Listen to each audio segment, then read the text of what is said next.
Hello and welcome to your 5th summer online geometry course. I am Mr. Marquez and I am going to be your teacher slash facilitator for this experience. And today we're actually going to start officially with your first topic of geometry. We're going to go over some basic concepts and then we're going to do an example. Along with this video, I actually provided some exercises. So when you see this video, once you go to College 1 on the LMS, there's going to be two PDF documents that you're going to be able to download. One are the practice problems that you're going to do for this lesson, and two are the concepts, or a copy of the concepts that I'm going to discuss just in case you guys need to review them again, right? So that being said, let's go over some of these concepts. You're going to see that this class is very theoretical for the first part, and once we get to the example, you're going to see that we're actually going to have the opportunity to explore a little bit more of what I mean. But there are some basic concepts in geometry.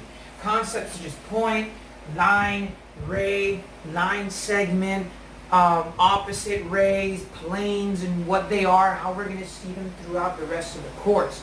So, let's get started with a point, okay? Now, a point, by definition, it says that it names a location and has no size. So, a point is just a location somewhere in the universe, right? This is used a lot in cartography, and satellites use it a lot for GPS. Points. They just name a location, and they're represented literally with a dot or a period, right? And a capital letter, all right? So, give me one second here, guys. A little bit of technical difficulties. Okay, so again, a ray just names a location somewhere in the universe, and it's represented with a period and the capital letter. In this case, all I did was I drew a point and a capital letter P. The second thing that we're going to talk about is a line. Now, we've seen lines millions of times, but we've never actually gotten to the geometrical definition of what a line is. You know, lines are basically defined as straight paths. So the shortest distance from one area to another is a straight line. It's a straight path, okay? It has no thickness, okay? And it can be represented with two letters, or a capital or a lowercase letter, excuse me, okay? So for example, I can say line XY if I go from X to Y, but I can also say line YX. Okay, so a line is one of those things where I can, since it extends infinitely in both directions, either way that I read it is correct. So if I see a line and I decide to read this line as line XY, it's correct. And if I decide to read it as line YX, that's also correct. The important thing about the line is that it has two arrows. And those arrows just means that it extends infinitely in both directions.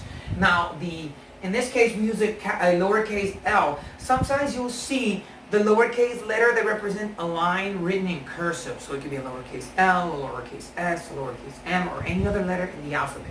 So line extends infinitely in both directions, okay, is represented by two letters or a lowercase letter that's usually written in cursive, and it can be something like, and I can read it from left to right or right to left. I can say XY or YX, okay? After that, we're going to talk about a plane. Now, a plane is just a flat surface. Think of a plane kind of like a cracker, okay? It's flat, and a plane also extends itself in infinitely, but in all four directions. Like it's extending infinitely everywhere. Now, a plane, it says, is defined as a flat surface that extends forever. A script capital letter, it can be represented with a script capital letter or 3 points that are not on a line. So here's an example. I can say that this is plane R because there's a capital letter R. Again, it's a script letter, meaning it's going to be written in like italic or cursive, right? Something like that. So we can call this plane R or A, B, C, because these 3 points are not on the same line. That's why it's called non-linear or non-collinear points, because there are 3 points that are not on the same line, okay? So for example, collinear points, just to kind of get the idea across. A collinear point is this one. X and Y are collinear points because they're on the same line. A, B, and C are not collinear points because they're not on the same line, okay? Segment. The next definition is segment. And segment says it's part of a line containing 2 points at the end and it's also the start of a ray, and we're going to talk about ray in a minute. So a segment is just a line, like they say, like they have X and Y. A line segment is just the segment of the line, the part of the line that extends, in this case, from X to Y. Now, the main difference between a line segment, excuse me 1 minute, the main difference between a line segment and a line is that the line is going to have the two arrows. The line segment is not. Again, a segment is just a part of a line. So if we wanted to say it in layman's terms, a line segment is just a part of a line. It's a fragment of a line. Nothing more than that, guys, okay? That's all it is. Okay, I know that endpoint is the next definition, but I actually want to talk to you guys a little bit about array, because the definition of segment says that a line segment is either the end of a line or the starting point of an array. But what is array? Array is a part of a line that starts at an endpoint and extends forever in one direction. So it's kind of like a line extends infinitely in two directions, in both ways, but array only extends infinitely in one direction, or one side. For example, array SR. SR extends infinitely in one direction, and I could also read it RS, okay? But basically, array has only one arrow and it extends infinitely in one direction. Lines have two arrows and extend infinitely on both directions. And you can call this array SR. Now, we're going to talk about endpoints now.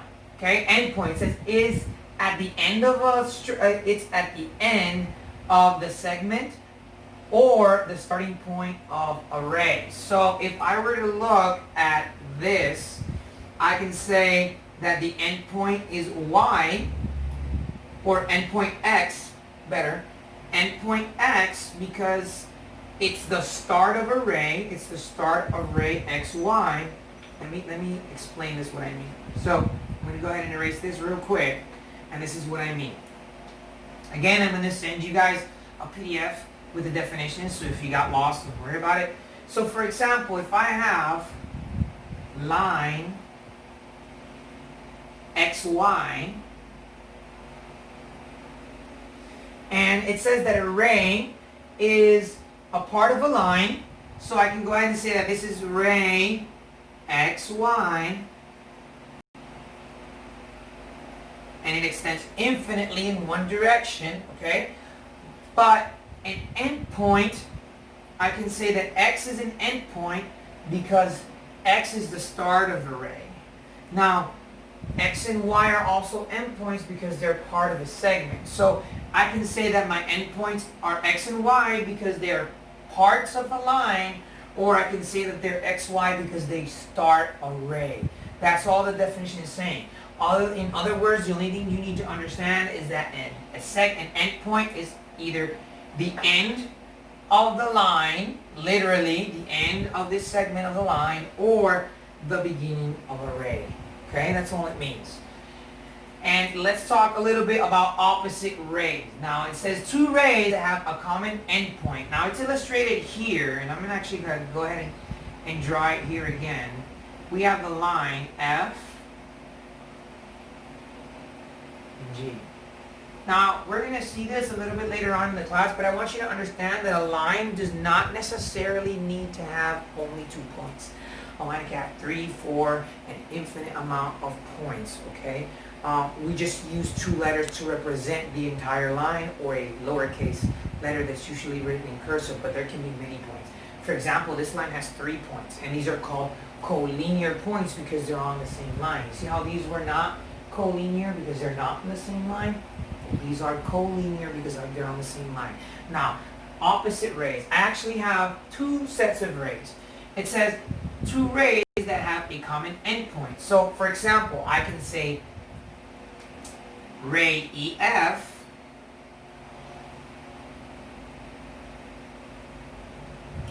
or ray EF,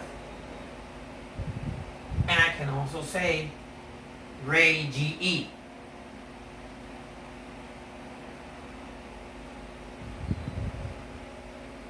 Because they both have the same common endpoint, which is the E. You see how there's a segment from E to F? So I can say ray EF. and there's another segment, or there's another ray EG, so I can say ray EG. And notice how ray EG extends to the right, or my right, and ray EF extends to my left. So they have their opposite rays because they have a common endpoint, and the common endpoint is, in this case, E. Now I know that seems a little confusing, so what we're going to do is in a minute, we're going to see an example to kind of help identify how this would work, and then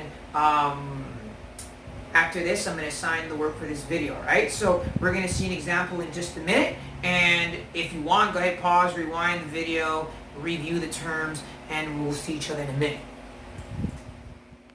For this video, now we're going to apply a little bit of the definitions that we saw real quick a minute ago. So this example I actually got from your math sharpener, which means that the work that I'm going to leave assigned is not going to be in your math sharpener. It's actually going to be a PDF file that I'm going to go ahead and upload along with this. So this one I got from your math sharpener. I actually modified some of the questions. They're actually not the same questions in your math sharpener. And here we go. It says name two lines, okay? So we know that a line extends infinitely in both directions, and I can name with either a lowercase letter or a capital or two letters. So I guess we have quite a few lines to choose from. We have P, Q, R, we have V, Q, and U, we have S, Q, and T. Notice how they all have Q in it.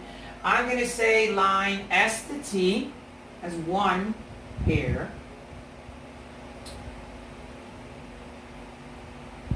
Okay, S to T, and I'm going to say line V and U.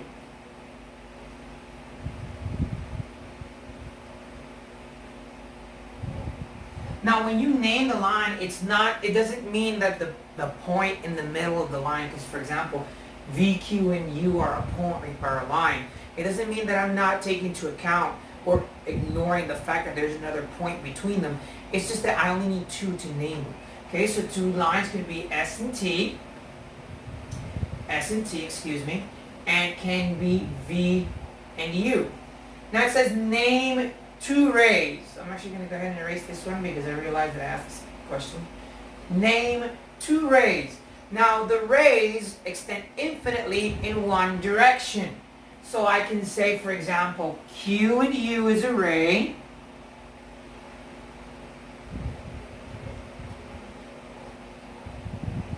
And I can also say Q and T is another ray.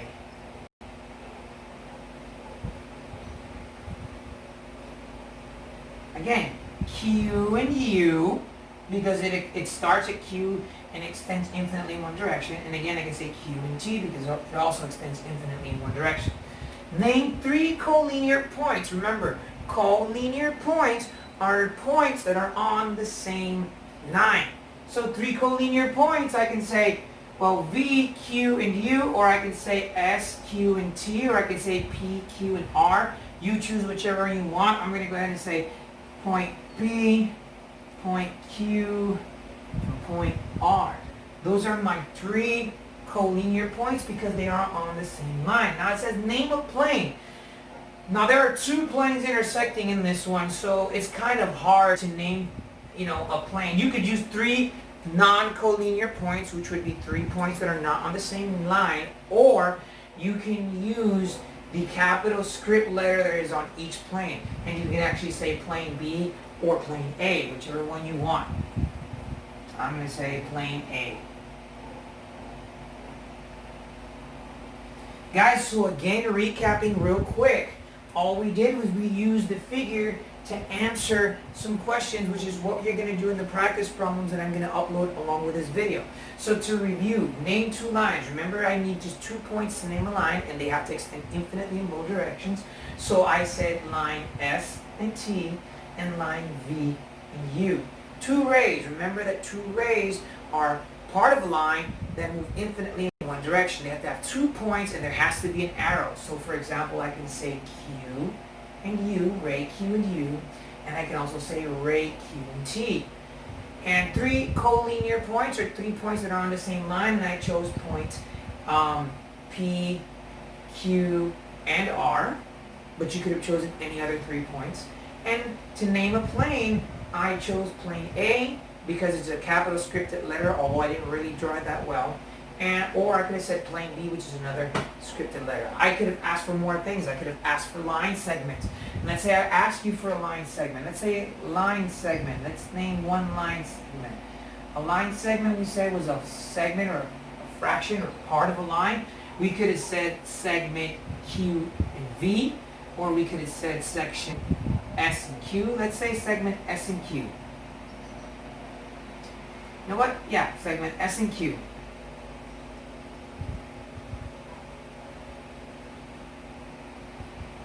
Let's look for opposite rays. I have opposite rays here. Let's name a pair of opposite rays. A pair of opposite rays can be Q and V. Ray Q and V.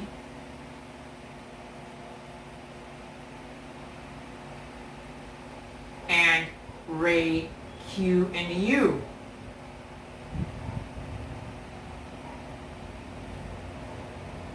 So you can get a lot of information from these drawings, which is kind of like the exercise that I'm going to upload with this video. You're going to have a blank, or you're not a blank, you're going to have a figure, and you're going to have a series of questions that you're going to answer using the information given to you on that figure. So guys, this is it for this, your 5th Geometry Summer Course, Understanding Points, Lines, and Rays. I am Mr. Marquez, your summer facilitator, so stay safe and we'll see each other soon. Bye.